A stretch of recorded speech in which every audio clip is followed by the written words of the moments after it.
엄, 엄마, 저 좀 살려주세요. 그 말이 끝나기 무섭게 아들의 몸이 젖은 솜처럼 제 눈앞에서 무너져 내렸습니다. 쿵! 세상 모든 소리가 멎고 제 심장이 바닥으로 떨어지는 소리만 들렸습니다. 쓰러진 아들을 끌어안자 축축한 피 냄새가 진동을 했습니다. 그 순간 저는 아무 소리도 낼 수 없었습니다. 살려달라. 내 아들이 내 세상의 전부인 저 아이가 지금 살려달라고 했습니다. 머릿속이 차갑게 식어내리고 심장이 얼어붙는 것 같았습니다.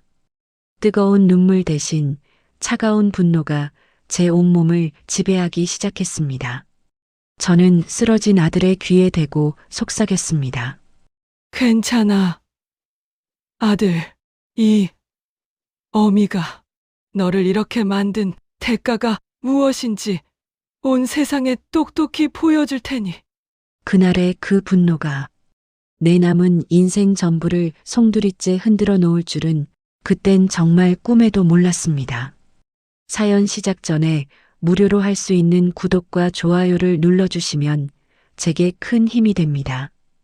그 끔찍한 밤이 오기 불과 몇 시간 전, 제 하루는 여느 때와 똑같이 시작되었습니다. 새벽 4시, 알람이 울리기도 전에 몸이 먼저 압니다. 어둠이 채 가시지 않은 주방에 불을 켜고 가장 먼저 가스불 위로 커다란 솥을 올립니다. 사골과 잡뼈가 뽀얗게 우러나는 냄새가 제 작은 식당을 채우기 시작하면 그제야 저는 살아있다는 것을 느낍니다. 화영식당. 제가 20해 넘게 지켜온 삶의 터전이자 제 아들 민준이를 홀로 키워낸 전장과도 같은 곳입니다. 간판의 붉은 글씨는 빛이 바래고 나무 문은 칠이 벗겨져 낡고 초라하기 짝이 없지만 저는 이곳이 부끄럽지 않았습니다. 정직한 땀으로 끓여낸 국밥 한 그릇, 그 온기로 제 아들을 굶기지 않았고 남 부럽지 않게 가르쳤으니까요. 그날도 저는 정성껏 무채를 썰고 깍두기를 버무리며 하루 장사를 준비했습니다. 창밖으로 어둠이 서서히 걷히고 출근길 손님들이 하나둘 가게 문을 열고 들어왔습니다. 사장님, 여기 국밥 하나요. 뜨끈하게. 정겨운 목소리들에 잠시 시름을 잊고 밥비 움직였습니다. 뜨거운 뚝배기를 나르고 부족한 반찬을 채워주며 웃어 보였습니다. 손님들은 제 국밥이 진국이라며 이 동네에서 이만한 집이 없다며 칭찬을 아끼지 않았습니다. 그럴 때마다 저는 그저 인자하게 웃어 보일 뿐입니다. 하지만 점심 장사가 끝나고 텅 빈 가게에 홀로 앉아 있을 때면 어김없이 가슴 한구석에 찬바람이 불어왔습니다. 벽에 걸린 낡은 흑백 사진 속 제 무릎에 앉아 환하게 웃고 있는 어린 민준이, 사진 속 아들의 얼굴 위로 헬쑥하고 그늘진 지금 아들의 얼굴이 겹쳐졌습니다. 그 무서운 병이 제 아들의 몸에 뿌리를 내렸다는 걸 알게 된 지 벌써 1년이 다 되어갑니다. 하늘이 무너지고 땅이 꺼지는 기분이었습니다. 차라리 나를 데려가지 왜 내 아들이냐고 원망도 많이 했습니다.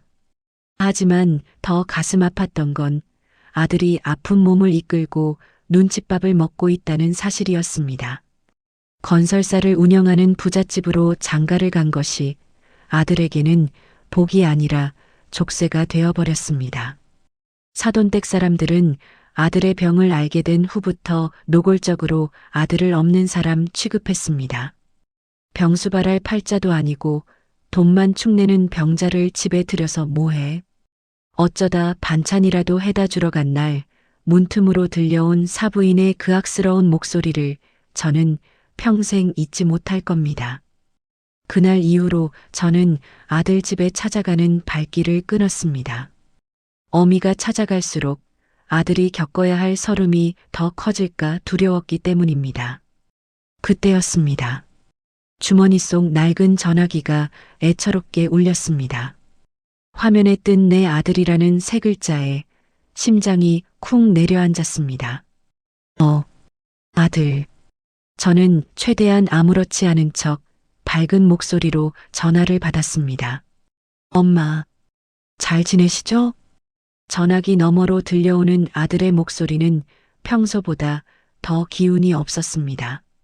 목소리는 잠겨 있고 숨소리마저 거칠었습니다. 애써 괜찮은 척하는 아들의 목소리에 어미의 속은 새까맣게 타들어갔습니다. 그럼 엄마야 잘 지내지. 우리 아들이나 잘 챙겨야지. 밥은 먹었고? 오늘은 병원 가는 날 아니었어? 아, 네. 밥은 먹었어요. 병원도 잘 다녀왔고요. 의사 선생님이 괜찮다고. 말끝을 흐리는 아들의 목소리 뒤로 날카로운 여자의 목소리가 희미하게 들려왔습니다. 아직도 통화 안 끝났어? 지 어미랑 무슨 할 말이 그렇게 많아? 며느리 백수진의 목소리였습니다. 그 소리에 아들이 화들짝 놀라는 기색이 전화기 너머로도 고스란히 전해졌습니다. 아, 엄마. 저 바쁜 일이 있어서 이만 끊어야 할 것 같아요. 걱정 마세요. 저 정말 괜찮아요. 괜찮다는 아들의 마지막 말이 제 귀에는 살려달라는 비명처럼 들렸습니다. 뚝 하고 끊어진 전화기를 붙잡고 저는 한참을 움직일 수 없었습니다. 괜찮지 않다. 내 아들, 지금 전혀 괜찮지 않다. 어미의 가슴이 비명을 지르고 있었습니다. 그날 오후 내내 저는 일이 손에 잡히지 않았습니다. 국솥을 들다 팔을 대었고 손님상에 물을 엎지르기도 했습니다. 머릿속에는 온통 기운 없던 아들의 목소리와 그 뒤로 들려오던 며느리의 차가운 목소리만 맴돌았습니다. 결국 저는 참지 못하고 아들이 가장 좋아하는 호박죽을 쓰기 시작했습니다. 늙은 호박을 푹 삶아 으깨고 새알심을 동글동글 빚었습니다. 뜨거운 김이 얼굴을 때렸지만 제 속에서 들끓는 열불만은 못했습니다. 이 죽이라도 먹이면 내 아들이 조금이라도 기운을 차릴까? 이 어미의 마음이 조금이라도 전해질까? 보온병에 정성껏 싼 호박죽을 들고 식당 문을 나섰지만 제 발걸음은 사돈댁으로 향하지 못하고 한참을 망설였습니다. 초라한 내 모습이 행여나 아들에게 또 다른 짐이 될까봐, 문전박대를 당할까봐. 결국 저는 무거운 발걸음을 돌려 집으로 향했습니다. 가슴에 커다란 돌덩이가 내려앉은 듯 숨쉬기조차 힘들었습니다. 해가 지고 저녁 장사까지 끝낸 뒤였습니다. 창밖에는 예고도 없이 차가운 가을비가 내리기 시작했습니다. 텅 빈 식당을 혼자 정리하며 저는 하염없이 창밖만 바라보았습니다. 빗줄기가 점점 더 거세졌습니다. 그때였습니다. 끽. 낡은 가게 문이 힘없이 열리는 소리가 났습니다. 누구세요? 불 꺼진 가게 안으로 들어선 희미한 인형. 비에 흠뻑 젖은 채 위태롭게 서 있는 그 모습은 제 아들 민준이었습니다. 민준아. 저는 소스라치게 놀라 아들에게 달려갔습니다. 하지만 가까이 다가갈수록 제 심장은 그대로 멈춰버리는 것 같았습니다. 아들의 모습은 정상이 아니었습니다. 입술은 터져 있었고 셔츠는 군데군데 찢어져 흙탕물과 붉은 피로 얼룩져 있었습니다. 다리를 심하게 절고 있었고 텅 빈 눈은 초점을 잃은 채 저를 향하고 있었습니다. 아들, 이게 무슨 일이야? 제 말에 대답할 기력도 없는지 아들은 그저 저를 향해 힘겹게 한 걸음 다가왔습니다. 그리고 제 바로 앞에서 모든 힘을 잃은 듯 무너지려 했습니다. 저는 필사적으로 아들을 부축했습니다.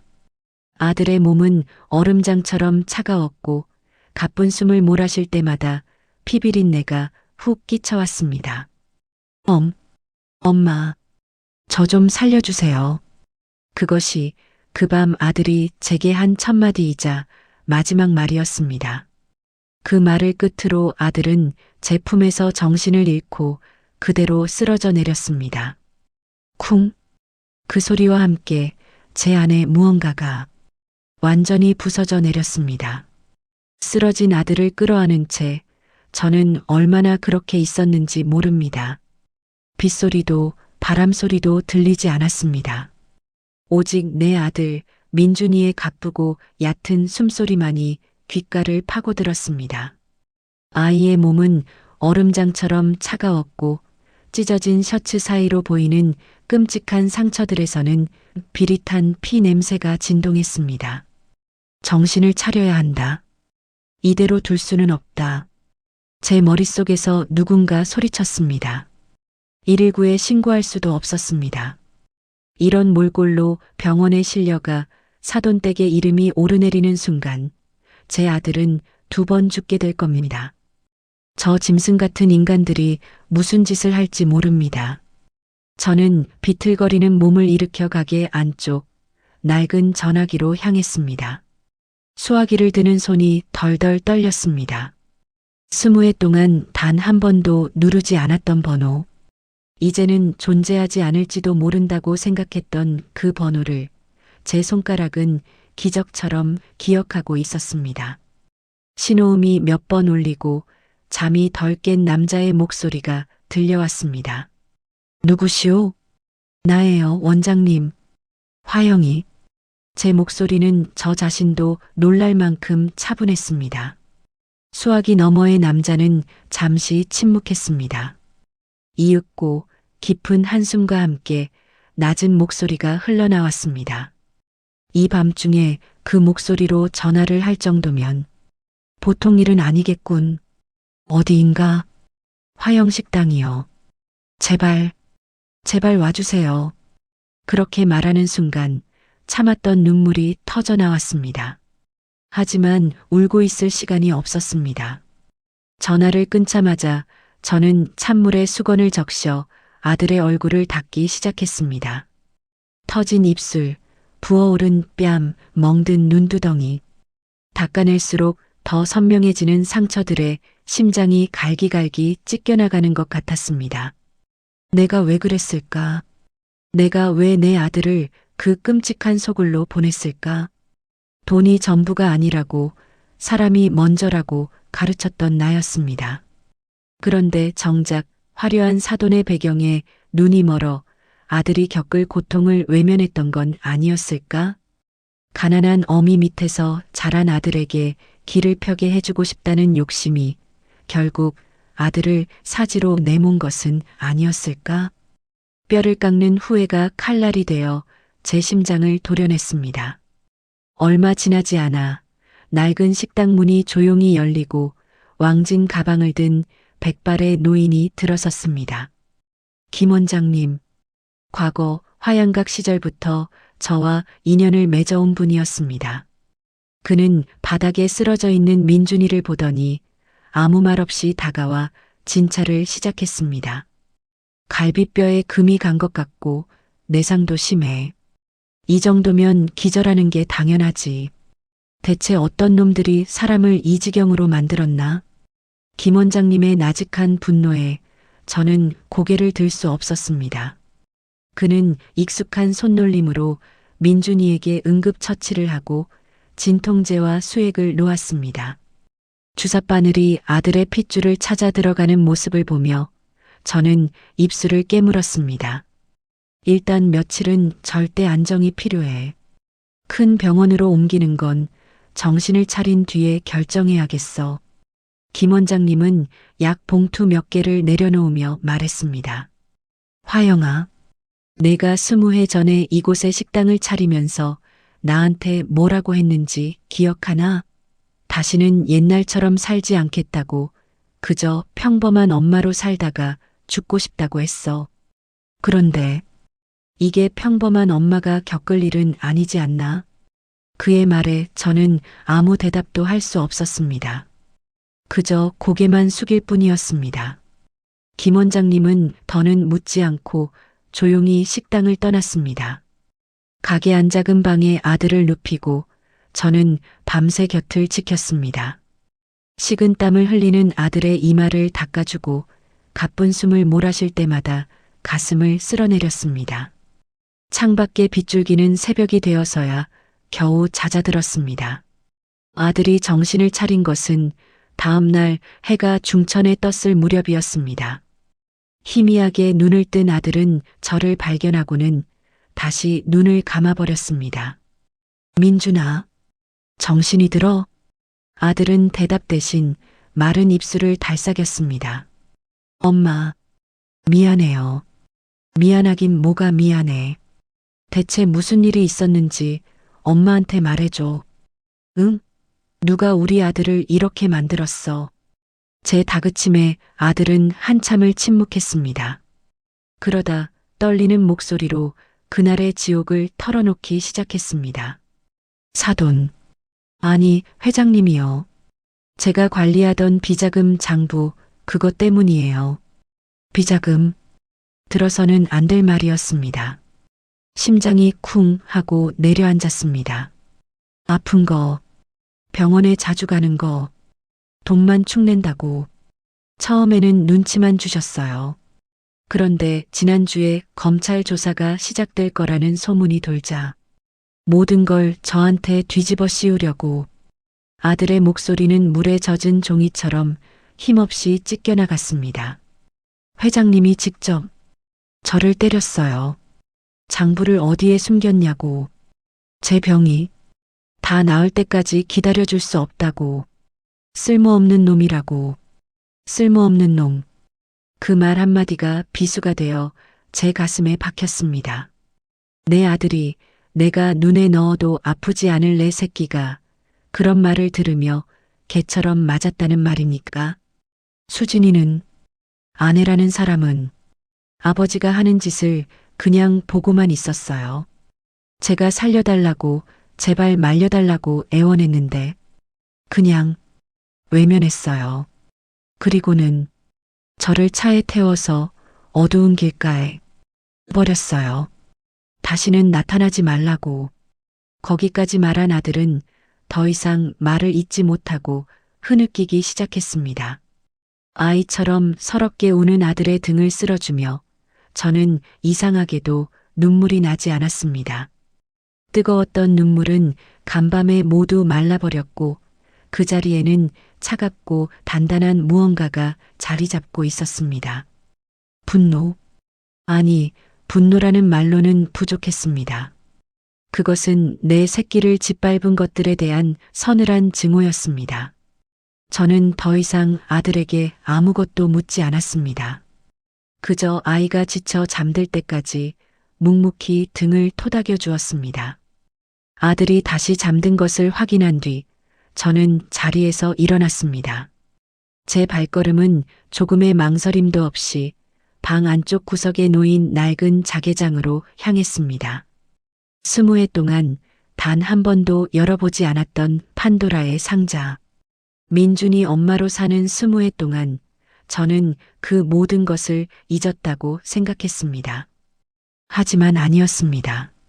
잊은 것이 아니라 묻어두었을 뿐입니다. 백진태, 태성건설 회장, 내 아들의 숨통을 끊어놓으려 했던 짐승. 저는 그 이름을 나직이 움츠렸습니다. 그리고는 제 입가에 차가운 미소가 걸렸습니다. 그래, 시작은 너로 정했다. 백진태, 당신이 아무것도 모르고 발 뻗고 자는 이 밤, 당신의 제국을 무너뜨릴 첫 번째 균열이 시작될 것이다. 당신이 감히 건드린 게 누군지 이제부터 뼈저리게 알게 될 것이다. 밤은 깊고 세상은 고요했습니다. 하지만 제 안에서는 천둥 번개가 내리치고 있었습니다. 제 손끝이 20해 동안 잠겨있던 자개장의 자물쇠를 열었습니다. 기익. 세월의 무게를 이기지 못한 경첩이 내는 소리는 마치 과거의 망령이 내는 신음소리 같았습니다. 코를 찌르는 조명 냄새와 함께 켜켜이 쌓인 먼지 아래 잠들어 있던 제 과거가 모습을 드러냈습니다. 곱게 접어둔 비단옷 몇 벌. 한때는 저 옷을 입고 수많은 사내들의 헛된 욕망을 굽어보았습니다. 이제는 색이 바래고 좀이 쓸어볼품 없어졌습니다. 마치 지난 20해 동안 민준이 엄마로 살며 달아 없어진 제 자신을 보는 것 같아 헛웃음이 났습니다. 그 아래 손때 묻은 작은 함이 있었습니다. 떨리는 손으로 함을 열었습니다. 그 안에는 낡은 명함첩과 두툼한 전화번호부 그리고 화양각이라 새겨진 묵직한 옥도장이 들어 있었습니다. 그 시절 사람들은 저를 화영각의 주인이라 불렀습니다. 하지만 저는 주인이 아니었습니다. 저는 그곳을 찾아온 자들의 비밀과 약점, 그리고 욕망을 먹고 사는 존재였습니다. 그들은 제게 술을 마시러 온 것이 아니었습니다.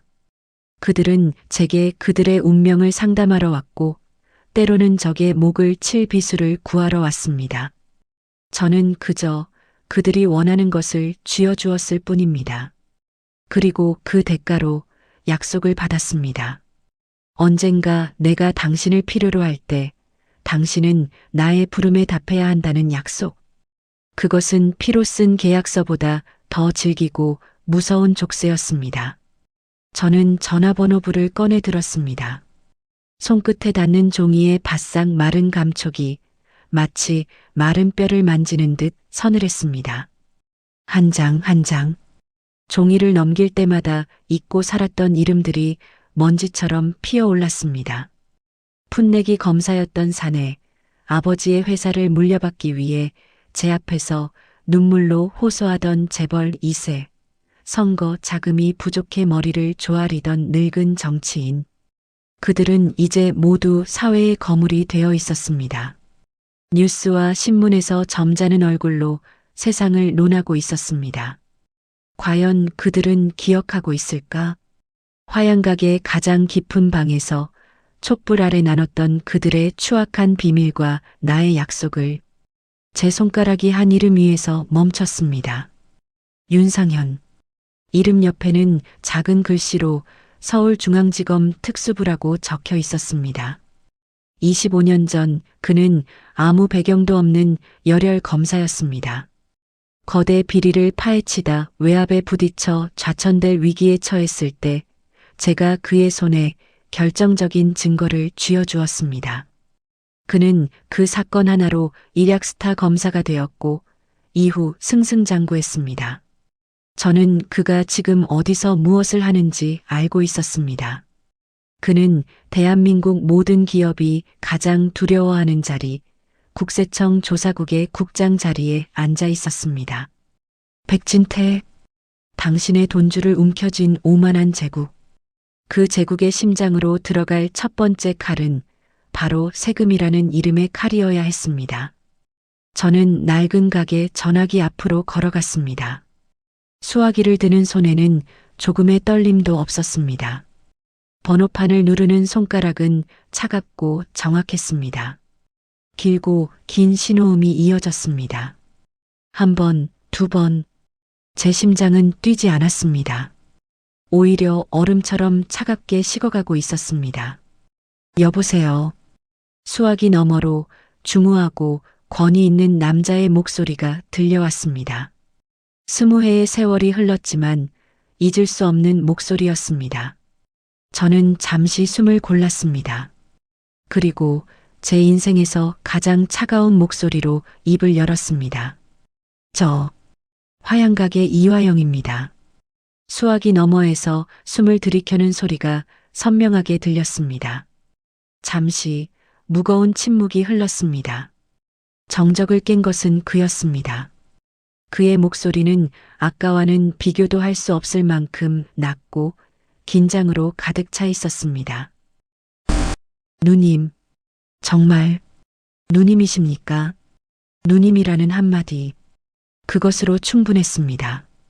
그는 잊지 않고 있었습니다. 네, 접니다.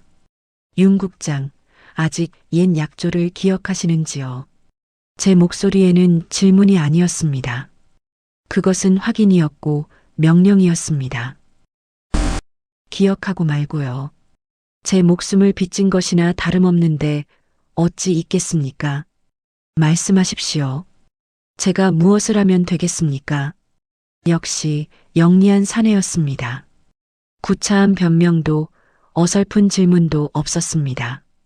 그는 제가 20회 만에 전화를 건 이유를 정확히 알고 있었습니다. 저는 창밖의 어둠을 바라보며 나직이 말했습니다.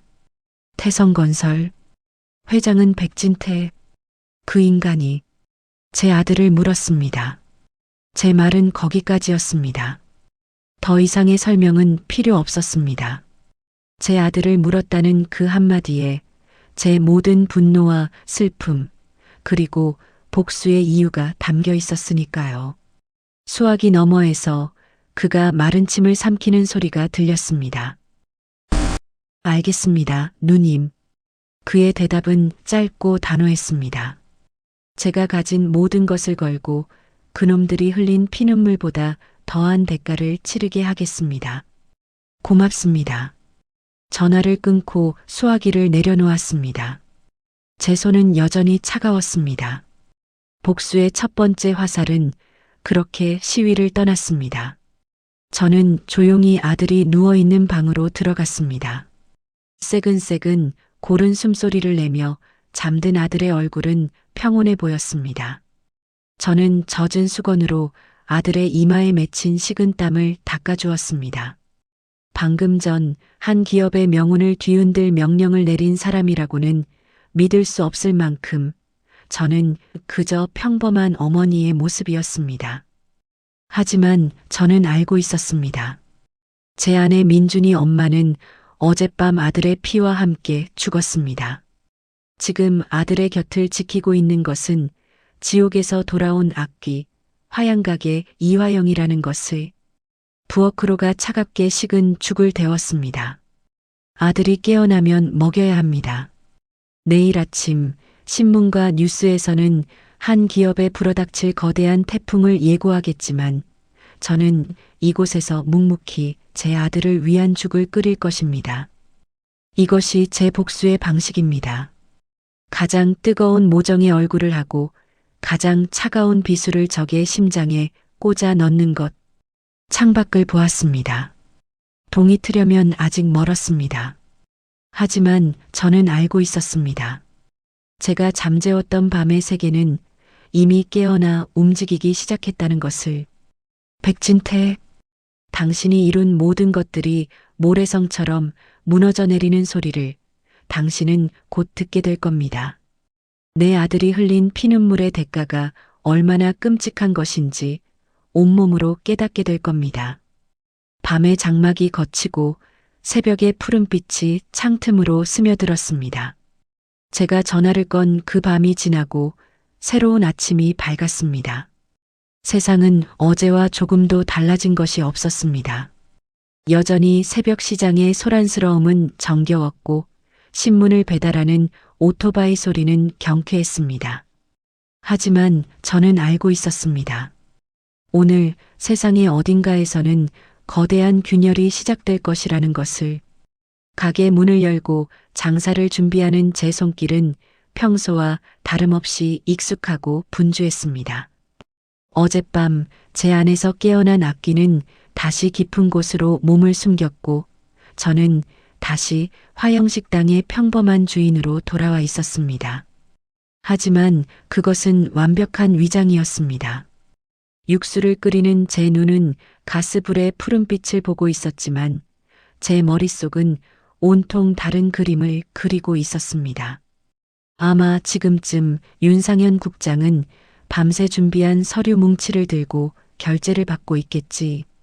수십 명의 조사관들이 목적지를 알지 못한 채 그의 명령을 기다리고 있을 것이다.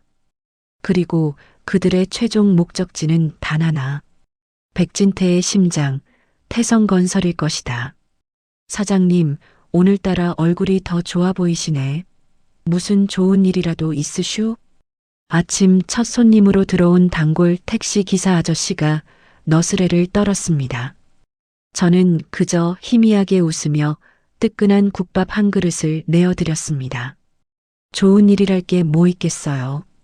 그저 하던 대로 사는 거죠. 제 대답에 아저씨는 김이 모락모락 나는 깍두기를 한 입 베어 물며 고개를 끄덕였습니다. 가게 안 작은 방에서는 아직 아들이 잠들어 있었습니다. 밤새 끙끙 앓던 아들은 새벽녘이 되어서야 겨우 깊은 잠에 빠져들었습니다. 곤히 잠든 아들의 얼굴을 보고 있자니 어젯밤 제 안에서 들끓던 지독한 분노가 다시금 고개를 들었습니다. 백진태, 당신은 지금쯤 무엇을 하고 있을까? 최고급 호텔에서 조찬을 즐기며 당신이 가진 돈과 권력으로 세상을 조롱하고 있겠지. 당신의 그 오만한 아침 식사가 마지막 만찬이 될 것이라는 사실은 꿈에도 모른 채 오전 장사가 파하고 가게가 한산해질 무렵이었습니다. 저는 가게 한쪽에 놓인 낡은 텔레비전을 켰습니다. 정오 뉴스가 시작되고 있었습니다. 저는 소리를 줄인 채 묵묵히 저녁 장사에 쓸 깍두기를 담그기 시작했습니다. 서걱, 서걱. 단단한 무가 칼질 한 번에 네모 반듯하게 잘려나가는 소리가 제 심장 소리처럼 규칙적으로 울렸습니다. 앵커의 점잖은 목소리가 여러 소식을 전하고 있었습니다. 정치, 사회, 그리고 경제 뉴스. 제 눈은 텔레비전 화면에 고정되어 있었지만 제 손은 단 한 번의 멈춤도 없이 물을 썰고 있었습니다. 그리고 마침내 속보입니다. 대한민국 굴지의 건설사인 태성건설 본사에 오늘 오전 국세청 특별조사팀이 전격 투입되어 고강도 세무조사에 착수했습니다. 나왔구나. 저는 잠시 칼질을 멈췄습니다. 화면에는 수십 명의 검은 양복 사내들이 국세청이라고 쓰인 파란 상자를 들고 태성건설 로비로 들어가는 장면이 반복해서 나오고 있었습니다. 놀란 직원들의 얼굴, 다급하게 어딘가로 전화를 거는 임원들의 모습이 파노라마처럼 스쳐 지나갔습니다. 국세청은 태성건설이 거액의 비자금을 조성하고 법인세를 탈루한 혐의를 포착한 것으로 알려졌습니다. 이번 세무조사는 이례적으로 강도 높게 진행될 것으로 보여 재계에 미칠 파장이 클 것으로 예상됩니다. 저는 썰어놓은 물을 커다란 양푼에 쏟아부었습니다. 그리고 고춧가루와 멸치 액젓, 다진 마늘과 생강을 아낌없이 쏟아 넣었습니다.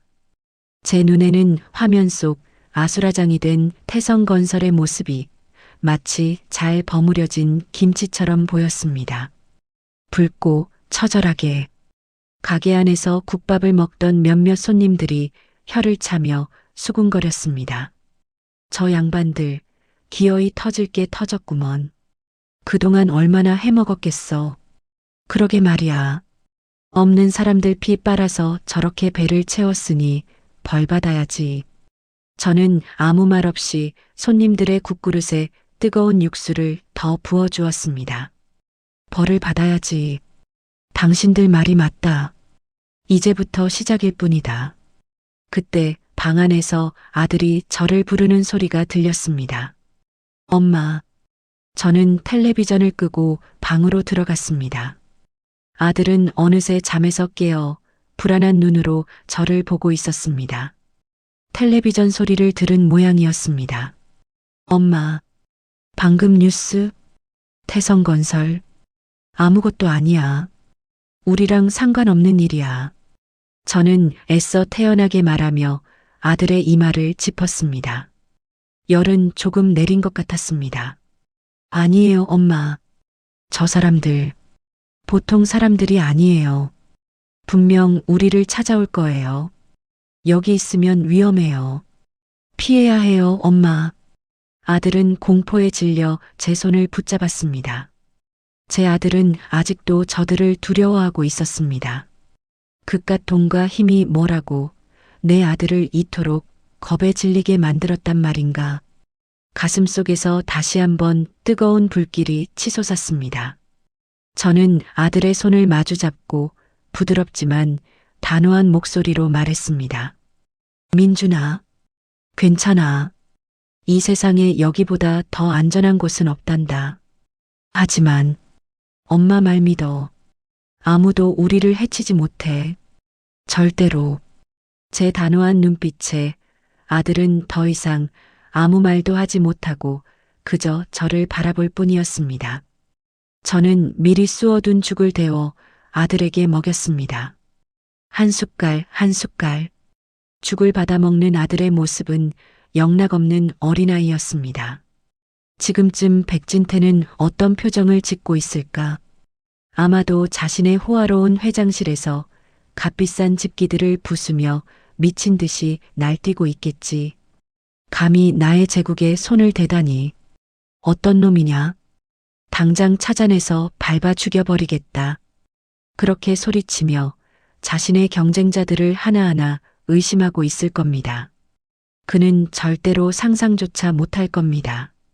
이 모든 일의 시작이 자신이 개처럼 짓밟고 내버린 며느리의 어미, 허름한 식당을 운영하는 이 늙은 여자에게서 시작되었다는 것을, 그가 세상에서 가장 하찮게 여겼던 존재가 지금 그의 목에 비수를 꽂고 있다는 사실을, 그것이 바로 제가 원하는 그림이었습니다. 가장 높은 곳에 있는 자가 가장 낮은 곳에서 날아온 돌멩이에 맞아 쓰러지는 것, 자신이 무엇에 맞았는지도 모른 채 처절하게 무너져 내리는 것. 저녁 장사가 끝나고 저는 다시 홀로 남았습니다. 창밖은 다시 어두워졌습니다. 라디오에서는 온종일 태성건설의 세무조사 소식으로 떠들썩했습니다. 저는 그 소리를 자장가 삼아 남은 그릇들을 설거지했습니다. 모든 정리를 마치고 저는 어둠 속에 잠긴 가게 중앙에 의자를 놓고 앉았습니다. 그리고 눈을 감았습니다. 오늘의 소라는 그저 전체 요리에 불과합니다. 진짜 메인 요리는 아직 시작도 하지 않았습니다. 백진태, 세금은 그저 시작일 뿐이야. 진짜 고통은 당신의 돈줄이 마를 때부터 시작될 테니, 당신이 그토록 사랑하는 돈이 당신의 숨통을 어떻게 조여오는지 내가 똑똑히 보여주마. 저는 자리에서 일어나 다시 낡은 자개장 앞으로 걸어갔습니다. 그리고 전화번호부의 다음 장을 펼쳤습니다. 제 입가에 다시 그 차가운 미소가 걸렸습니다. 며칠의 시간이 흘렀습니다. 그 며칠 동안 세상은 온통 태성건설 이야기로 떠들썩했습니다. 대한민국에서 10손가락 안에 꼽히는 건설사에 대한 고강도 세무조사. 그것은 한 기업의 비리를 파헤치는 것을 넘어 재계 전체를 향한 경고처럼 보였습니다.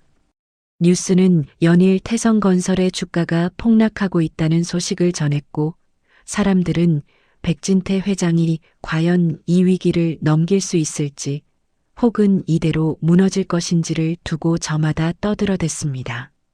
저는 그 모든 소란을 제 작은 식당 안에서 묵묵히 지켜보았습니다. 아침이면 국밥을 말고 점심이면 설거지를 하고 저녁이면 다음날 쓸 재료를 다듬었습니다. 제 하루는 조금도 변하지 않았습니다. 하지만 저는 알고 있었습니다. 제가 던진 작은 돌멩이가 저 거대한 성벽에 얼마나 큰 균열을 만들어내고 있는지를. 백진태는 지금쯤 피가 마를 겁니다. 세무조사는 그 자체로도 고통스럽지만 더 무서운 것은 그로 인해 시작될 불신이라는 전염병입니다. 거래처들은 슬슬 발을 뺄 준비를 할 것이고 투자자들은 등을 돌릴 겁니다. 그가 평생 쌓아올린 신용이라는 탑이 모래성처럼 서서히 무너져 내리기 시작할 겁니다. 하지만 그걸로는 부족했습니다. 제 아들이 겪은 고통에 비하면, 제 아들이 흘린 피눈물에 비하면 고작 그 정도는 너무나 가벼운 벌이었습니다. 상처를 곰게 내버려 둘 수는 없습니다. 썩은 살은 불로 지져 도려내야 하는 법입니다. 그날도 저는 가게 뒷마당에서 시래기를 말리고 있었습니다. 차가운 가을바람에 꾸덕꾸덕 말라가는 시래기의 모습이 마치 자금줄이 말라가고 있을 백진태의 모습 같아 헛웃음이 나왔습니다. 그때 방 안에서 민준이가 저를 불렀습니다. 엄마, 잠깐만 와보세요. 방으로 들어가니 아들은 텔레비전을 켠 채 굳은 얼굴로 앉아 있었습니다. 화면에서는 백진태가 검찰청사를 빠져나오며 기자들에게 둘러싸여 있었습니다. 그는 애써 당당한 표정을 지으며 소리치고 있었습니다. 이번 세무조사는 명백한 표적 수사입니다. 우리 태성건설은 한 점 부끄럼이 없습니다. 배우를 반드시 밝혀내어 법적 책임을 물을 것입니다. 저 뻔뻔한 얼굴, 자신의 죄는 조금도 뉘우치지 못한 채 여전히 세상을 향해 고개를 빳빳이 쳐들고 있는 저 오만한 모습. 그 모습을 보는 순간 제 안에서 다시 한번 무언가 뒤틀리는 것 같았습니다. 아들은 공포에 질린 눈으로 제게 말했습니다. 엄마, 저 사람 정말 우리를 찾아낼지도 몰라요. 어떻게 해요? 저는 텔레비전을 꺼버렸습니다. 그리고 아들의 어깨를 감싸 안았습니다. 민준아, 짖는 개는 물지 못하는 법이다. 정말 힘 있는 사람은 저렇게 소리치지 않아. 조용히 상대의 목을 물어뜯지. 제 말에 아들은 더 불안한 눈빛이 되었습니다. 저는 아들의 상처에 약을 발라주고 새 붕대를 감아주었습니다. 붕대 아래로 보이는 검붉은 멍 자국은 제 분노에 계속해서 기름을 들이붓고 있었습니다. 괜찮다, 아들. 아무 걱정 말고 몸조리나 잘하거라. 이 어미가 다 알아서 할 것이다. 그날 밤 모두가 잠든 시간, 저는 다시 낡은 자개장 앞으로 갔습니다. 그리고 전화번호부의 다음 장을 펼쳤습니다.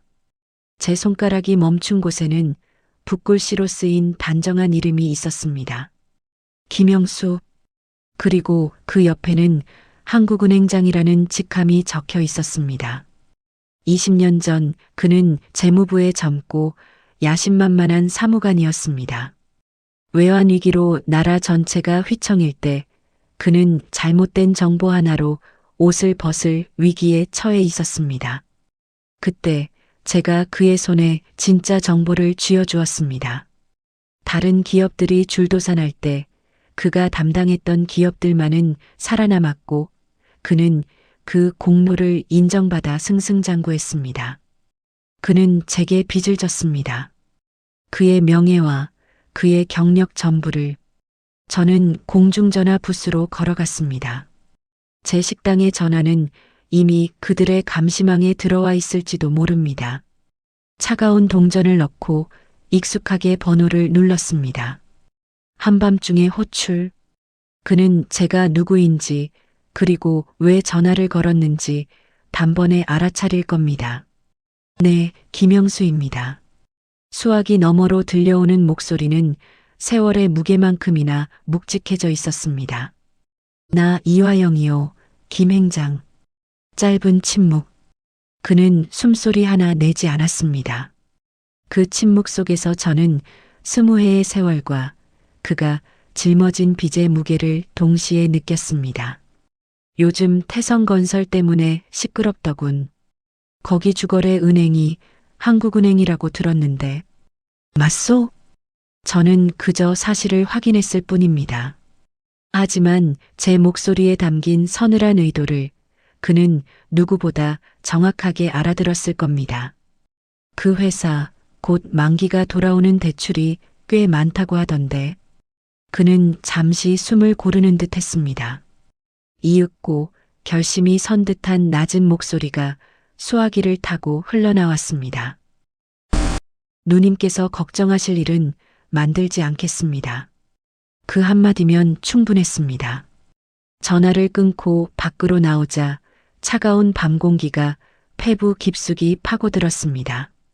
이제 주사위는 던져졌습니다. 세무조사가 살을 깎는 고통이라면 자금줄이 막히는 것은 뼈를 부러뜨리는 고통입니다. 건설사에게 돈이란 사람의 피와 같은 것입니다. 피가 돌지 않으면 아무리 거대한 거인이라도 결국 쓰러지기 마련입니다. 다음 날 아침이었습니다. 아들에게 아침밥을 차려주고 있는데 텔레비전에서 긴급 속보를 알리는 요란한 자막이 떴습니다. 긴급 속보입니다. 극심한 자금난에 시달리던 태성건설이 오늘 오전 주거래 은행인 한국은행으로부터 대규모 대출 연장 불가 통보를 받은 것으로 확인됐습니다. 태성건설은 사실상 부도 위기에 직면했습니다. 화면 속 백진태의 저택 앞은 아수라장이었습니다. 기자들이 몰려들었고 채권자들이 아우성을 치고 있었습니다. 앵커는 태성건설의 주가가 사상 최저치로 폭락했으며 곧 법정 관리를 신청할 것이라는 전망을 쏟아내고 있었습니다. 아들은 숟가락을 든 채 사색이 되어 화면을 보고 있었습니다. 엄마, 이게 어떻게 된 일이에요? 저는 말없이 아들의 그릇에 김이 모락모락 나는 계란찜을 한 숟갈 떠 넣어 주었습니다. 민준아, 밥 먹자. 밥심으로 버텨야 병도 이기는 거다. 제 평온한 모습에 아들은 오히려 더 큰 충격을 받은 듯 했습니다. 이 모든 일의 배후에 제가 있다는 것을 제 아들은 꿈에도 상상하지 못할 겁니다. 그래야만 합니다. 이 더러운 복수는 오롯이 저 혼자만의 몫이어야 합니다. 백진태, 돈이 전부라고 믿었던 당신. 이제 그 돈 때문에 숨통이 끊어지는 기분이 어떤가.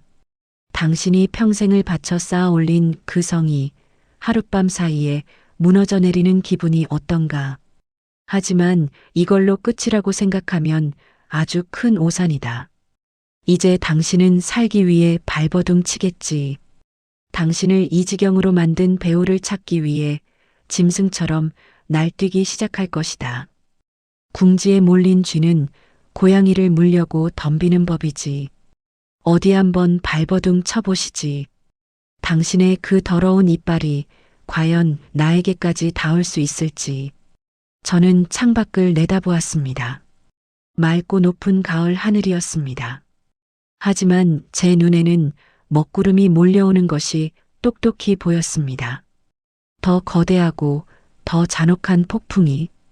태성건설이라는 거대한 성은 이제 유령의 집이 되어가고 있었습니다. 세무조사와 자금 압박이라는 두 개의 거대한 망치에 두들겨 맞은 그곳은 한때 대한민국 건설업의 심장이라 불렸던 위용을 모두 잃고 죽음의 그림자만이 가득했습니다. 복도에는 채권자들의 고성이 메아리쳤고 회장실 문 앞에는 밤낮으로 기자들이 진을 치고 있었습니다. 백진태는 자신의 왕국 안에 갇힌 부상당한 짐승과 같았습니다. 그는 미친 듯이 소리를 지르며 자신을 배신한 자들의 이름을 하나하나 열거했다고 합니다. 평생을 믿어왔던 정치인들, 형님 동생 하던 은행장들, 심지어는 경쟁사 회장들에게까지 전화를 걸어 욕설과 저주를 퍼부었습니다. 하지만 돌아오는 것은 차가운 침묵뿐이었습니다. 그가 쌓아 올린 인맥이라는 것은 모래 위에 지은 성보다도 허무하게 무너져 내리고 있었습니다. 저는 그 모든 광경을 제 작은 식당 안에서 낡은 라디오를 통해 전해 들었습니다. 마치 강 건너 불구경하듯 제 마음에는 어떠한 동요도 없었습니다. 오히려 저는 아직 그에게 마지막 숨을 쉴 힘이 남아있다는 사실이 불만스러웠습니다. 사람은 돈을 잃었을 때 절망합니다. 하지만 진짜 지옥은 자신의 마지막 희망마저 재가 되어 사라지는 것을 목격할 때 시작되는 법입니다. 백진태에게도 그런 것이 남아 있었습니다. 그가 가진 모든 것을 잃더라도 이것만 성공하면 재기할 수 있다고 믿는 마지막 동아줄. 바로 강남 노른자 땅의 재개발 사업이었습니다. 그는 그 사업의 인허가를 따내기 위해 지난 10년간 온갖 로비와 편법을 동원했습니다. 그것은 그의 야망의 결정체이자 태성건설의 미래 그 자체였습니다. 그날 오후 저는 아들과 함께 마당에 앉아 볕을 쬐고 있었습니다. 아들의 얼굴은 아직 헬쑥했지만 그래도 처음 집에 왔을 때보다는 혈색이 많이 돌아와 있었습니다. 며칠 만에 처음으로 아들이 제게 먼저 말을 걸었습니다. 엄마, 수진이는 어떻게 됐을까요? 아내는 자신을 버린 여자의 안부를 묻고 있었습니다. 제 속에서는 다시 한번 천불이 일었지만 저는 애써 아무렇지 않은 척 대답했습니다. 글쎄다. 제 아비가 저 지경인데 발 뻗고 잠이나 제대로 자겠니? 그래도 부부였는데 전화 한 통 없네요. 아들의 목소리에 섞인 씁쓸함이 제 심장을 찔렀습니다. 백진태뿐만이 아니었습니다.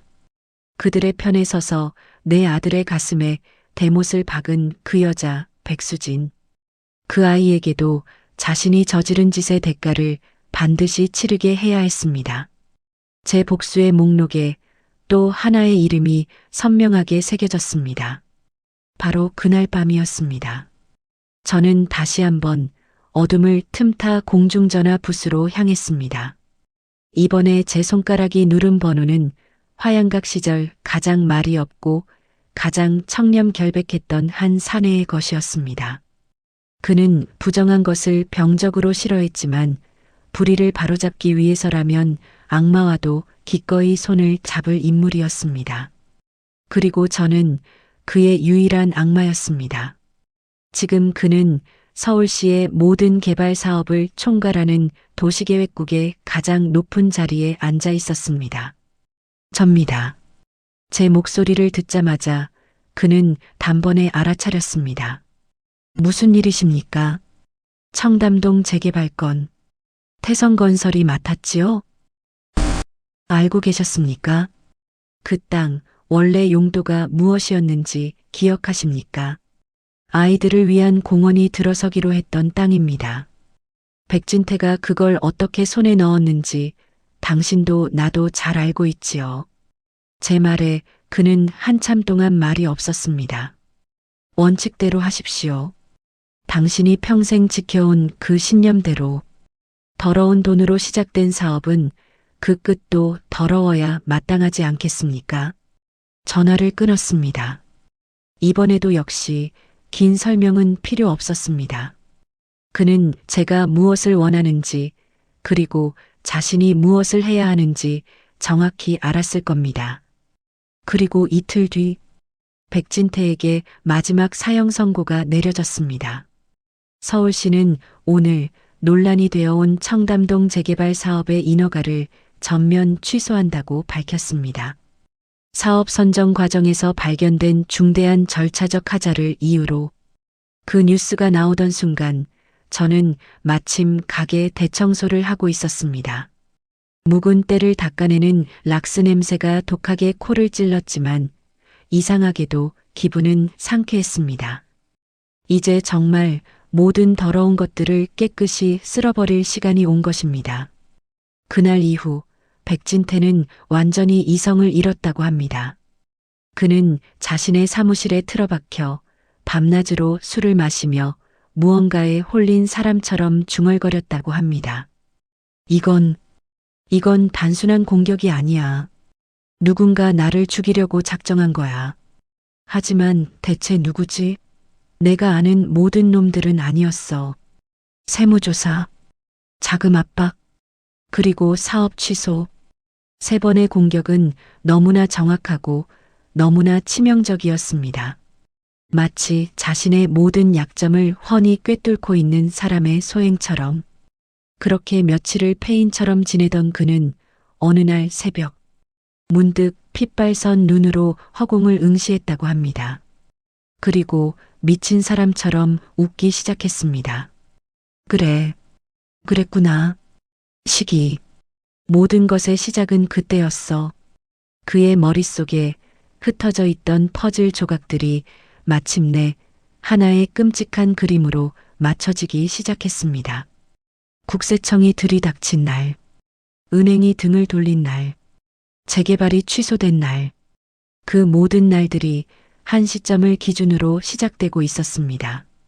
바로 자신의 사위였던 강민준을 개처럼 두들겨 패서 내쫓은 바로 그날 이후부터 그는 비틀거리며 일어나 자신의 비서에게 전화를 걸었습니다.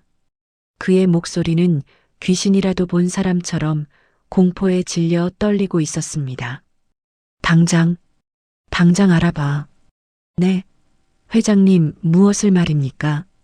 강민준, 그놈 어미, 국밥집 하는 그 여자가 지금 어디서 뭘 하는지, 태어나서 지금까지 누구를 만나고 무슨 짓을 하고 살았는지 뼛속까지 다 파내서 나한테 보고해. 지금 당장. 그는 소리를 지르며 전화를 끊었습니다. 그럴 리가 없어. 미친 생각이야. 고작 식당 아줌마 따위가 감히 나를 상대로 이런 짓을 벌일 수는 없어. 그의 이성은 그렇게 소리치고 있었지만 그의 본능은 이미 알고 있었습니다.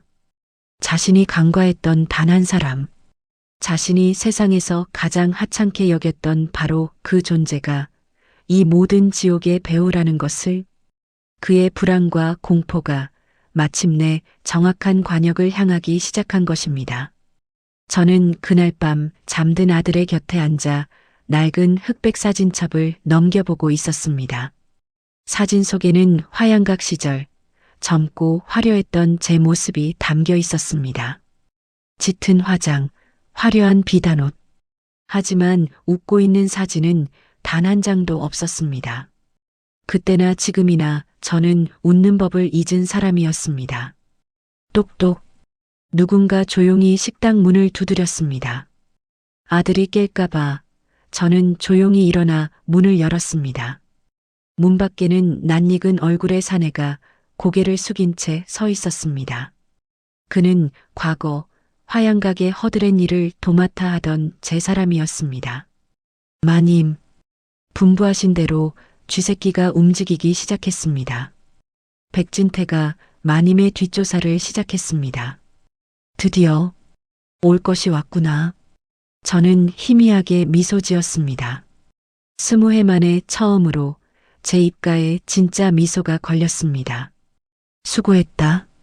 이제부터 더 바빠질 게다. 그들이 무엇을 알아내는지, 무엇을 꾸미는지 그림자처럼 따라붙어라. 그리고 너무 쉽게 알게 하지는 마라. 공포는 무지로부터 오는 법이니. 사내는 말없이 고개를 숙이고 어둠 속으로 사라졌습니다. 저는 하늘을 올려다보았습니다. 구름 한 점 없는 밤하늘에 칼날처럼 시린 달이 떠 있었습니다. 자, 어디 한번 파보거라, 백진태. 내가 파헤치는 것이 나의 과거일지 아니면 너 자신의 무덤일지. 나는 아주 천천히 그리고 잔인하게 너에게 정답을 알려줄 테니. 백진태의 시간은 지옥 그 자체였습니다. 그의 세상은 온통 국밥집 여자에 대한 생각으로 가득 차 있었습니다. 잠을 자다가도 그 여자의 희미한 얼굴이 떠올라 경기를 일으키며 깨어났고, 밥을 먹다가도 그 여자가 끓였을 국밥을 생각하며 구역질을 했습니다. 그는 믿을 수 없었습니다. 한낱 식당 안악 따위가 감히 자신을 이 지경으로 만들었다는 것을. 하지만 동시에 미치도록 궁금했습니다. 그 여자의 정체가 대체 무엇인지, 어떻게 국세청장과 은행장, 그리고 서울시의 심장부를 제 손처럼 주무를 수 있었는지. 그의 모든 신경은 뒷조사를 나간 심부름꾼이 가져올 보고서에 쏠려 있었습니다. 그것이 자신의 망상을 증명할 한 장의 종이 쪼가리에 불과할지, 아니면 이 모든 지옥의 실체를 밝혀줄 열쇠가 될지. 그는 초조하게 담배를 태우며 해가 뜨고 지는 것조차 잊은 채 보고를 기다렸습니다. 그리고 마침내 그날이 왔습니다. 태성건설의 텅 빈 회장실. 값비싼 집기들은 부서지고 깨진 채 널브러져 있었고, 방 안에는 위스키와 담배 그리고 패배자의 땀 냄새가 역겹게 뒤섞여 있었습니다. 백진태는 헝클어진 머리에 핏발선 눈으로 문 앞에 선 사내를 노려보았습니다. 가져. 왔나? 그의 목소리는 며칠 밤낮으로 지른 고성으로 완전히 쉬어 있었습니다. 심부름꾼은 말없이 낡은 서류 봉투 하나를 책상 위에 올려놓았습니다. 백진태는 떨리는 손으로 봉투를 집어들었습니다. 그의 손이 얼마나 떨렸는지 봉투를 뜯는 것조차 쉽지 않았습니다.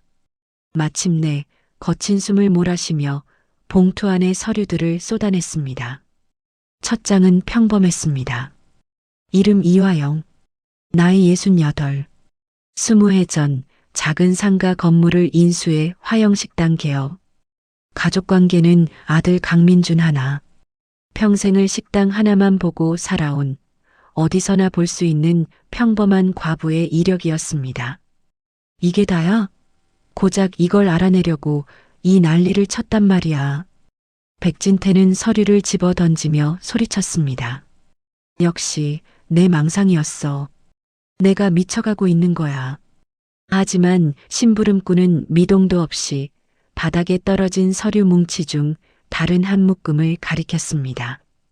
회장님, 거기까지는 저희 같은 사람들도 쉽게 알아낼 수 있는 현재입니다.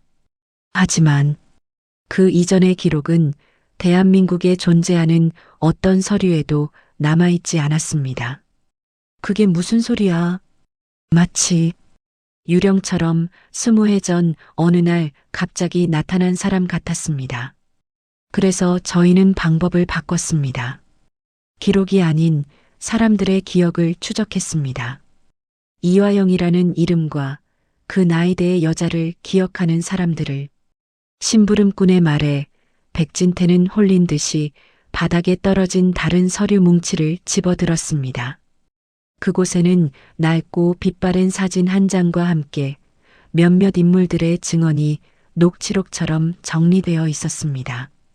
사진 속에는 짙은 화장을 한 젊은 여인이 화려한 비단옷을 입고 누군가를 내려다보고 있었습니다. 웃음기 하나 없는 차갑고 서늘한 얼굴. 그런데 이상하게도 그 얼굴이 낯설지 않았습니다. 국밥을 퍼주던 그 주름진 얼굴의 원형이 바로 저곳에 있었습니다. 그리고 그 아래의 글자들이 그의 눈에 박혀 들어왔습니다. 증언 일전 정계 원로 K씨. 이화영? 그 이름을 어떻게 해? 그분은 전설이었지. 90년대 대한민국을 움직인 건 청와대가 아니라 화양각이라는 말이 있었소. 그리고 그 화양각의 주인이 바로 그분이셨지. 화양각. 백진태의 머릿속에서 잊고 있던 이름 하나가 섬광처럼 스쳐 지나갔습니다. 젊은 시절 감히 문턱도 넘어보지 못했던 소문으로만 듣던 바로 그곳.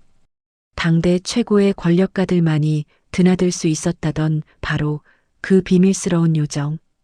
그의 눈동자가 미친 듯이 흔들리며 다음 증언으로 향했습니다. 증언 이재계 은퇴 인사 PC. 화양각의 마님. 그분 앞에서는 장관도 재벌 총수도 고개를 숙였어. 그분은 사람의 약점을 꿰뚫어 보는 귀신 같은 눈을 가졌지. 그분에게 한번 밑보이면 다음 날 그 사람은 이 땅에서 사라진다는 소문이 파다했어. 마님, 마담. 백진태의 입에서 의미를 알 수 없는 신음이 터져 나왔습니다. 그리고 마지막 증언. 그것은 그의 숨통을 완전히 끊어놓는 망치와도 같았습니다. 증언 3전 정보부 요원 L씨. 그분의 진짜 무서움은 그분이 거느린 사람들이었소. 그분에게 은혜를 입은 젊은 인재들이 지금쯤 어디서 무엇을 하고 있을지 상상만 해도 소름이 돋지. 국세청의 윤상현 국장, 한국은행의 김영수 행장, 서울시의 그들 모두 한때 화양각의 문턱을 넘나들던 이들이었지. 윤상현, 김영수, 자신을 나락으로 떨어뜨린 그 이름들. 그들이 모두 그 여자의 사람들이었다고? 아, 백진태는 짐승 같은 비명을 지르며 서류를 갈기갈기 찢어 허공에 뿌렸습니다. 믿을 수 없었습니다. 믿고 싶지 않았습니다. 자신이 평생을 바쳐 이룬 모든 것이 자신이 벌레만도 못하게 여겼던 그 국밥집 여편네의 손바닥 위에서 놀아났다는 사실을 그는 미친 사람처럼 웃기 시작했습니다. 웃음소리는 점점 울음소리로 변해갔습니다. 그는 바닥에 주저앉아 어린아이처럼 엉엉 울었습니다. 공포와 분노, 그리고 처절한 패배감. 그의 오만했던 자존심은 산산조각이 나 가루가 되어 흩날렸습니다. 바로 그때였습니다. 끽. 회장실의 묵직한 문이 소리 없이 열렸습니다. 백진태는 흐릿한 눈물 너머로 문 앞에 서 있는 인형을 보았습니다. 허름한 시장 옷이 아닌 단정하고 기품 있는 검은색 투피스를 입은 여자. 주름진 얼굴은 그대로였지만 그 눈빛만은 사진 속의 그 젊은 마님처럼 차갑고 서늘하게 빛나고 있었습니다. 이화영. 그녀가 지옥의 악기처럼 그의 눈앞에 서 있었습니다. 내가 어떻게 여기에? 백진태는 뒷걸음질 치며 제대로 된 말조차 잊지 못했습니다. 이화영은 대답 대신 천천히 그에게로 걸어왔습니다. 또각또각 대리석 바닥에 부딪히는 그녀의 구두 소리가 마치 그의 심장에 못을 박는 소리처럼 울렸습니다. 그녀는 완전히 무너져 내린 백진태의 앞에 섰습니다. 그리고는 그를 내려다보며 나직이 입을 열었습니다. 그녀의 목소리에는 어떠한 감정도 실려 있지 않았습니다. 내 이름이 궁금했나? 백진태는 공포에 질려 고개를 저었습니다. 이화영은 희미하게 미소 지었습니다. 그 미소는 세상 어떤 표정보다도 잔인하고 무서웠습니다. 그래, 내가 바로 화양각의 이화영이다. 내 놈 같은 것들은 감히 이름도 입에 올릴 수 없었던 바로 그 여자다. 그녀는 바닥에 떨어진 자신의 옛 사진을 구둣발로 지그시 밟았습니다. 지난 20해 동안 나는 이 이름을 잊고 살았다. 내 아들을 위해 그저 평범한 어미로 살고 싶었거든. 그런데 내가, 내 놈이 감히 내 아들을 건드렸어. 그녀의 목소리가 칼날처럼 날카로워졌습니다. 국세청, 은행, 재개발. 내가 보낸 선물은 마음에 들었나? 백진태는 이제 숨조차 제대로 쉴 수 없었습니다. 이 모든 것이 정말 이 여자의 손에서 시작되었다는 것을 확인하는 순간 그의 나쁜 이성마저 완전히 끊어져 버렸습니다. 왜? 대체 왜? 그의 멍청한 질문에 이화영의 눈빛이 경멸로 가득 찼습니다. 아직도 모르는가? 내 놈이 지은 죄가 무엇인지. 그녀는 백진태의 눈앞에 쪼그려 앉아 그의 눈을 똑바로 마주 보았습니다. 내 아들 눈에서 흐른 피눈물가 당신의 평생으로도 모자랄 겁니다. 그녀의 마지막 말은 사형 선고였습니다. 내일 아침 뉴스를 기대하게. 내가 당신에게 주는 마지막 선물이 될 테니 당신이 평생을 쌓아 올린 그 이름 석자가 이 대한민국 땅에서 어떻게 더럽혀지고 어떻게 지워지는지 똑똑히 지켜보게 될 게야. 이화영은 그 말을 남기고 미련 없이 자리에서 일어났습니다. 그리고 들어올 때와 마찬가지로 소리 없이 회장실을 빠져나갔습니다. 홀로 남은 백진태는 텅 빈 공간에 주저앉아 허망하게 중얼거렸습니다. 마지막 선물? 그의 눈에는 이제 공포도 분노도 남아있지 않았습니다. 그저 모든 것을 잃어버린 자의 텅 빈 절망만이 가득할 뿐이었습니다. 그의 제국은 이미 끝났습니다. 그날 밤 백진태는 잠들지 못했습니다. 그는 칠흑 같은 어둠 속에서 이화영이 남기고 간 마지막 말, 마지막 선물이라는 단어를 미친 사람처럼 되뇌었습니다. 그에게 남은 마지막 공포는 자신의 목에 드리워진 칼날이 언제, 어떤 방식으로 떨어질지 알 수 없다는 것이었습니다. 그는 동이 트는 것을 마치 사형 집행 시간을 기다리는 사형수처럼 두려워했습니다. 그리고 운명의 아침이 밝았습니다. 대한민국의 모든 아침 신문 일면 그리고 모든 방송사의 아침 뉴스는 단 하나의 소식으로 뒤덮였습니다.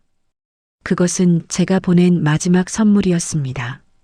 단독 태성건설 백진태 회장, 아들 사위 폭행 및 비자금 횡령 혐의, 충격적 녹취 파일 공개. 화면 속에는 만신창이가 된 채 저를 찾아왔던 그날 밤 아들의 모습이 모자이크 처리되어 나오고 있었습니다. 그리고 그 뒤로 제 아들이 떨리는 목소리로 모든 진실을 고백하는 음성이 배경처럼 깔렸습니다. 회장님이 직접 저를 때렸어요. 장부를 어디 숨겼냐고. 쓸모없는 놈이라고. 그것은 제가 아들이 정신을 잃고 알아누워 있을 때 혹시 모를 상황에 대비해 녹음해 두었던 파일이었습니다. 하지만 그것은 시작에 불과했습니다. 곧이어 태성건설의 비밀 장부가 페이지마다 적나라하게 공개되기 시작했습니다. 그들이 지난 10년간 어떻게 비자금을 조성하고 누구에게 검은 돈을 상납했는지 그 모든 추악한 역사가 만천하에 드러났습니다. 그리고 마지막 결정타. 며느리 백수진이 피를 흘리며 살려달라고 애원하는 제 아들을 외면하고 비오는 길거리에 버리라고 지시하는 목소리가 담긴 차량 블랙박스 음성 파일까지 공개되었습니다. 시끄러워. 저 쓸모없는 인간 당장 차에서 끌어내. 다시는 우리 눈앞에 나타나지 못하게 아무도 없는 곳에 버려.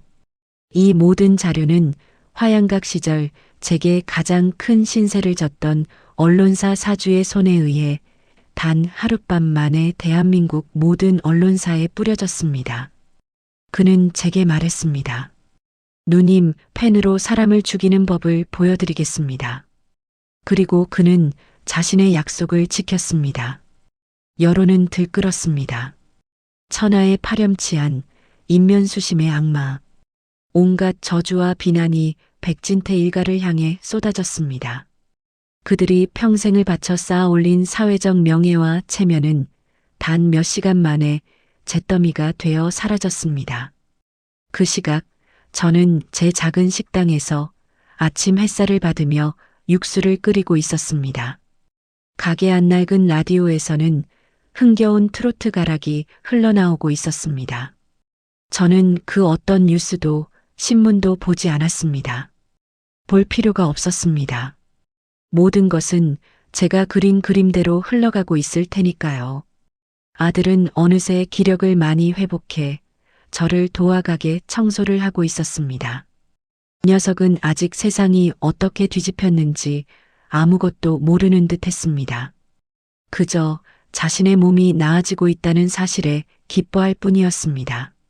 엄마, 이제 저 무거운 것도 들 수 있어요. 설거지도 제가 다 할게요. 됐다, 이놈아. 환자는 얌전히 앉아서 밥이나 먹는 게 돕는 거야. 저는 핀잔을 주면서도 입가에 번지는 미소를 숨길 수가 없었습니다. 아들의 헬쑥했던 뺨에 다시 살이 오르고 있었습니다. 그것이면 되었습니다. 저에게는 그것 하나면 충분했습니다. 점심 장사가 시작될 무렵 식당 문이 조용히 열리고 김 원장님이 들어왔습니다. 그는 신문 하나를 들고 있었습니다.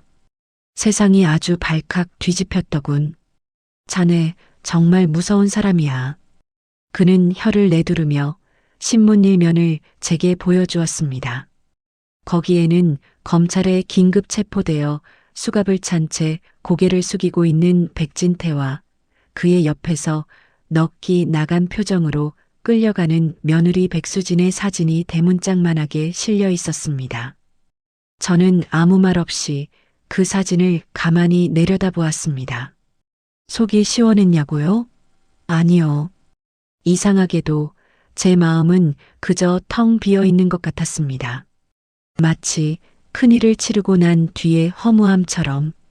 복수가 끝난 자리에 남은 것은 통쾌함이 아니라 깊이를 알 수 없는 슬픔과 허망함이었습니다. 이제 정말 다 끝난 건가? 김 원장님의 물음에 저는 고개를 끄덕였습니다. 네, 다 끝났습니다. 저의 복수는, 저의 전쟁은 이제 끝이 났습니다. 그날 저녁 저는 아들과 함께 마주 앉아 저녁을 먹었습니다. 아들은 텔레비전을 보고 나서야 모든 사실을 알게 된 듯 충격받은 얼굴로 저를 바라보았습니다. 엄마, 이 모든 게 어떻게...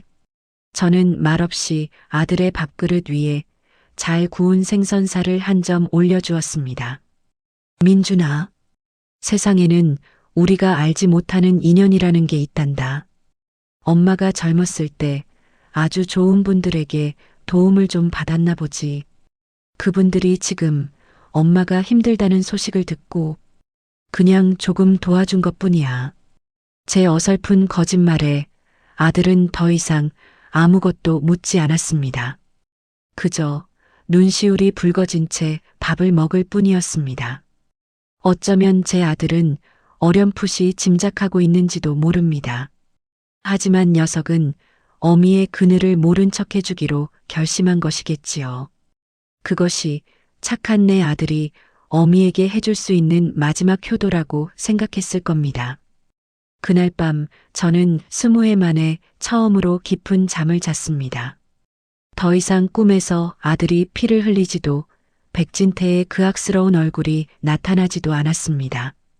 며칠 뒤 저는 자개장 깊숙이 넣어두었던 낡은 함을 꺼냈습니다.